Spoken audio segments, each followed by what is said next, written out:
नमस्कार साथियों, आज का मुद्दा क्या है आप समझ ही गए होंगे। एजुकेशन से हटकर थोड़ा सा एक घरेलू हिंसा का मामला, और वो भी पुरुषों के साथ, उस पर मैं आपसे डिबेट करने आया हूं, परिचर्चा करने आया हूं।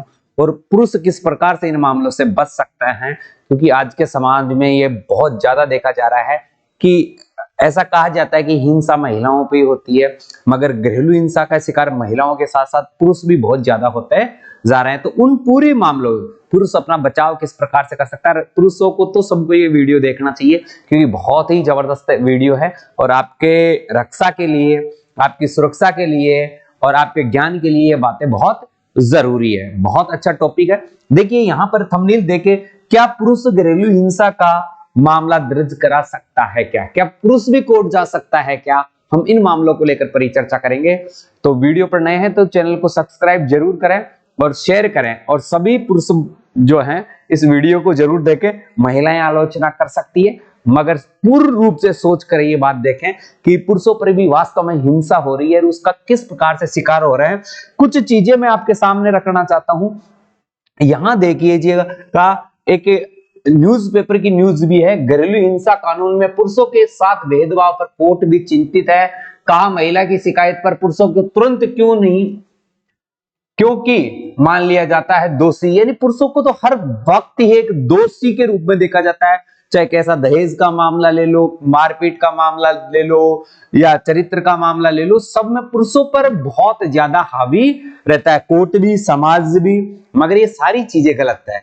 इन चीजों का आज मैं खंडन करने आया हूं, और सब चीजों से ये जो बातें हैं इन पर मैं एक साथ लेकर आया हूं। देखो, कुछ चीजें हैं जो पुरुषों पर क्या होता है। धमकाने के मामले में कितनी सजा हो सकती है, यानी पुरुष को भी अगर कोई महिला घर में धमकाती है तो उसको भी सजा मिलनी चाहिए। अगर पत्नी किसी झूठे मुकदमे में फंसाने की धमकी देती है तो उसे 2 साल तक की सजा की जा सकती है। जैसे झूठा दहेज का मामला लगा दिया जाए, घरेलू हिंसा का मामला लगा दिया जाए, या महिला और कुछ ऐसा दोष, चरित्र का दोष लगा दे, तो ऐसे दोषों के लिए अगर पति के खिलाफ झूठी शिकायत करती है, यानी झूठ बढ़ात में मत गणत कहानियां कर देती है, तो 7 साल तक की सजा भी हो सकती है। ऐसे बहुत सारे फैक्ट है जो मैं आगे आपको बताने वाला हूं। ये चंडीगढ़ हाई कोर्ट की है, जो पूरी सुनवाई का मामला दिया गया है, और 124 महिलाएं व 30 पुरुष पंजाब में शामिल किए गए हैं, जिनमें अधिकतर पुरुष निर्दोष साबित हुए हैं। कुछ चीजें और भी बताना चाहूंगा मैं आपको। एक ये कोर्ट का भी मामला आपके सामने है। देखो, एक वकील है एडवोकेट सचिन नायक, फैमिली और क्रिमिनल लॉ एक्सपर्ट हैं। इनका क्या कहना है, जो पति है अपनी पत्नी के खिलाफ, यानी बेचारा एक घरेलू हिंसा का शिकार पति अपनी पत्नी के खिलाफ सीआरपीसी की धारा 200, कौन सी धारा, 200 और धारा 156(3) के तहत डिस्ट्रिक्ट कोर्ट में मजिस्ट्रेट के पास आवेदन दे सकता है। अगर पति के पास कोई सबूत है, कोई भी सबूत है, कैसा भी सबूत है, तो मजिस्ट्रेट के सामने पेश करना होगा। यह याद रहे कि कोर्ट के आवेदन इन्हीं 2 परिस्थितियों में किया जा सकता है। ये 2 परिस्थितियां हैं जिनमें कोर्ट में आवेदन किया जा सकता है। पुलिस स्टेशन में एफआईआर दर्ज करने के बाद, यानी पुलिस स्टेशन में एफआईआर दर्ज कर दी, फिर भी मामले की सुनवाई नहीं हो रही है, किसी वजह से पति की शिकायत पुलिस ने दर्ज न की हो, तब भी वह डायरेक्ट कोर्ट में पेश हो सकता है। ये इन वकील साहब का कहना है। घरेलू हिंसा में जो पति है, घरेलू हिंसा का शिकार कैसे हो रहे हैं वो भी देखिए। पत्नी अगर पति के साथ मारपीट करे तो पति क्या कर सकता है बेचारा। अगर देखो, आज भी कोई ये बात अगर किसी से कहे कि मेरी पत्नी मेरे साथ मारपीट करती है, तो कोई यकीन नहीं करेगा। मगर ऐसे बहुत सारे पुरुष हैं जो इस बात का शिकार हो रहे हैं। बेचारे बाहर चाहे राजा बन के घूमते हो, घर में आके वही भीगी बिल्ली बनकर बैठे हैं। वो घरेलू हिंसा का शिकार है और प्रकट नहीं कर पा रहे हैं अपने भाव। पति अपने आसपास के पुलिस स्टेशन पर इसकी शिकायत दर्ज करा सकता है जब पत्नी क्या करे, आपके साथ मारपीट करे। आईपीसी की धाराओं के तहत पत्नी के खिलाफ केस दर्ज करवाया जा सकता है। कोई भी आईपीसी की धारा, जैसे धाराओं की भी परिचर्चा करूंगा, कौन कौन सी धाराएं पति उपयोग में ले सकता है, तो उनकी भी मैं परिचर्चा। पुलिस के पास शिकायत करवाने के बाद डिस्ट्रिक्ट कोर्ट में प्राइवेट परिवाद कंप्लेंट कर सकता है। याद रखें, पुलिस थाने में सबूत के साथ ही पत्नी के खिलाफ शिकायत दर्ज करें, अन्यथा आप पर यह भारी भी पड़ सकता है। ठीक है, तो इस पर परिचर्चा जारी रहेगी अपनी। घरेलू हिंसा क्या है? पहले घरेलू हिंसा की, पुरुष पर घरेलू हिंसा कैसे करती है, महिला कैसे अत्याचार कर सकती है, उन पर वो घरेलू हिंसा में क्या क्या आता है। चार दीवारी के अंदर होने वाली हर हिंसा घरेलू हिंसा की श्रेणी में रखी जाती है। यानी घर के अंदर पत्नी जोर से आवाज से धमकाना, काम करवाना, बाहर से बेचारा काम करके आया फिर भी उस पर ताने मारना, उसके माता पिता पर ताने मारना, उसके भाई पर ताने मारना, बहन पर ताने मारना, या उसके खुद के कार्य पर ताना मारना, या दोष देना कि मैं तेरे साथ आ गई तो मेरा जीवन नरक हो गया। ऐसे जो डायलॉग बाजी होती है ना, वो डायलॉग बाजी घरेलू हिंसा में आती है।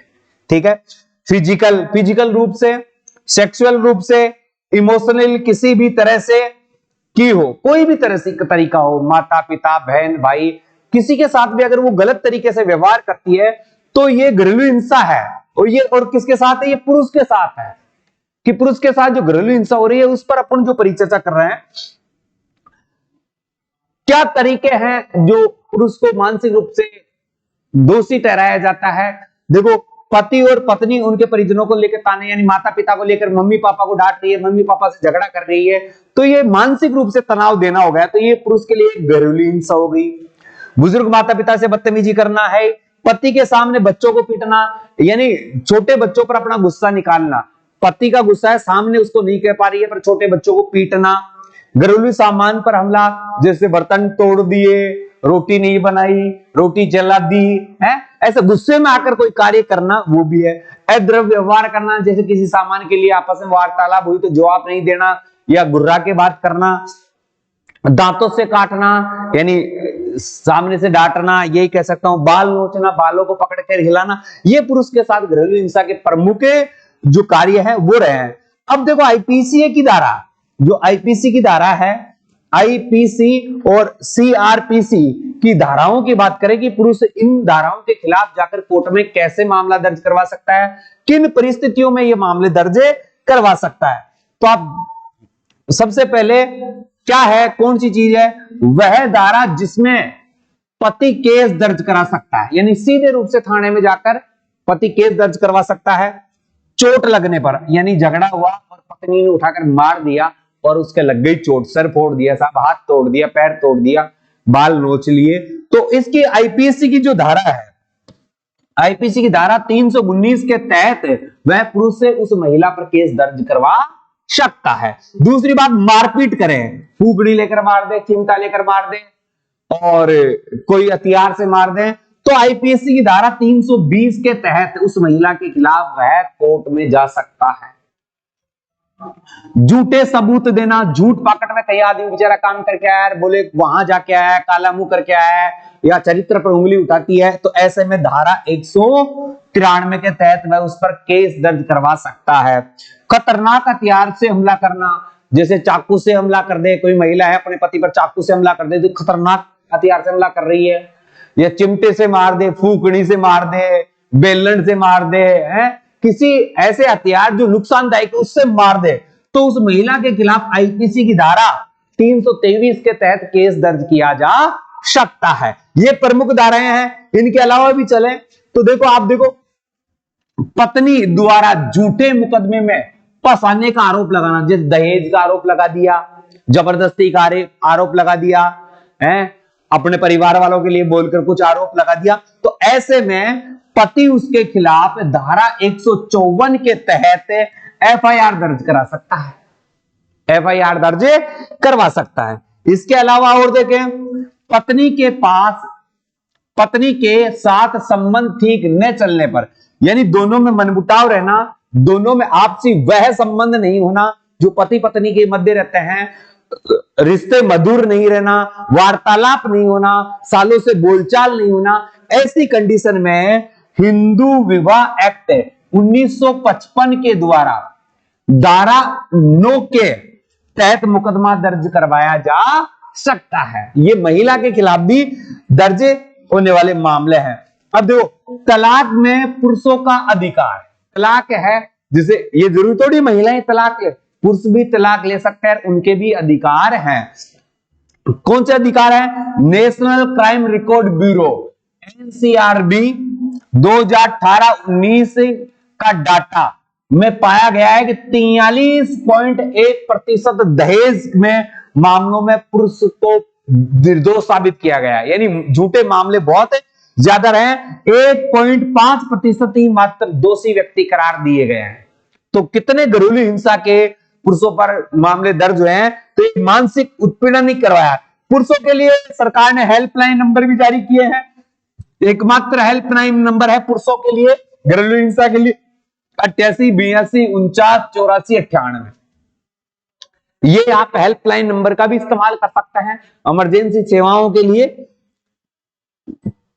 अब देखो, घरेलू हिंसा के शिकार जब पति पत्नी में तलाक हो जाता है या बच्चों के रखने के मामले आते हैं, तो बच्चों पर किसका कस्टडी का अधिकार होगा? ये नहीं होगा कि माता का ये अधिकार होगा, ये भी जरूरी नहीं पिता का ये अधिकार होगा। इसमें क्या होता है, अदालत अधिक सक्षम पेरेंट्स को ही बच्चों की कस्टडी की सौंपती है। यानी एक बेरोजगार पति है, महिला नौकरी में या पैसे कमा रही है, तो ये जरूरी नहीं है पुरुष को मिले, या पुरुष सक्षम है तो महिला असक्षम है, दोनों सक्षम है तो जिनमें जो ज्यादा सक्षम है उसको बच्चों की कस्टडी मिलेगी। मुख्य जो बातें हैं पुरुषों की आईपीसी की धाराएं और भी है। धारा 324 क्या है? महिला को गैर जमानती वारंट जारी करवाना। धारा 159 क्या है? पत्नी के उपद्रव करने पर, यानी पत्नी घर में मारपीट करे या शांति से नहीं रहने दे, यह है। धारा 504 में पत्नी के द्वारा अपमानित व गाली देने पर, यानी घर वालों को लेकर या खुद के कार्य को लेकर या खुद व्यक्ति को गाली देने का प्रयास किया जाए तो उस महिला के खिलाफ आईपीसी की धारा 504 के तहत क्या है? केस दर्ज करवाया जा सकता है, एफआईआर की जा सकती है। पत्नी द्वारा आत्महत्या शब्द का प्रयोग करना, भाई झगड़ा हो रहा है और फिर इमोशनल अत्याचार करेगी, मैं मर जाऊंगी, मैं कूद जाऊंगी, मैं कुछ भी कर लूं, फांसी पे लटक जाऊंगी, ऐसी अगर धमकियां पत्नी दे रही है तो उसमें क्या है? धारा 154 के तहत प्राथमिक दर्ज करवा सकता है। पुलिस थाने में जाकर यह संकेत दे सकते हो कि रोज रोज का ये काम है कि ऐसे हमें धमकी दी जा रही है। तो ये आईपीसी की कुछ धाराएं थी और घरेलू हिंसा पर अपन ने जो परिचर्चा की, इसमें आप कितने सहमत हैं?